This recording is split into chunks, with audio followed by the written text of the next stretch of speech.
4 חוליות של RPG, 6 מחבלים מתחת לחלונות של משכנים חרימונים, יורים עליך עם 0.5 מרחוק. עכשיו, כל הבית מתפורר לך מול הפרצוף, חברים שלו מתפרקים לך, אתה נפצע ספציפית, נשבר לך הגוף, אבל אתה עושה בנס. אז אני לוקח את עצמי בידיים ואפעל את הציונות של הפעם תחת אש. אחרי זה אתם לא ממלאים לי דוח פציעה, מי זאת הקצינת נפגעים שלי? איפה הוועדה? איפה? מי היה אמור לקחת אותי ליחידה לתגובות קרב? וזה אחרי התקלויות. שנצאו אותי בקרב, גול להילחם לבד. נטשתם אותי, לא עשיתם החוצה באפקט החרמה. אני הייתי גם גולנצ'י, למה אתם לא מטפלים בי?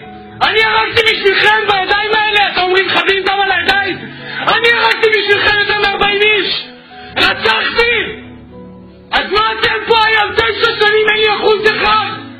אם עושים צריכה לשלם לי כחול? 10,000 שקלים, 100,000 שקלים, מה נראה לכם?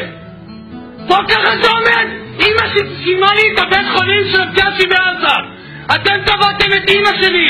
אין לי דוח פציעה. מי זאת הקצינת נפגעים שלי? מי זאת? ואף אחד לא לוקח אחרות. אף אחד לא מטפל בי! ואני מתגונן! אני צועק, אני משלים בלילה מפוסט טראומה! הוא בא אליי ואומר לי, למה הרגת אותי? למה הרגת אותי? אתה יכול להסתכל ככה ביום אחרי שיש לך דגמים כאלה? אתה יכול לאכול? אתה יכול בכלל להצליח בחיים?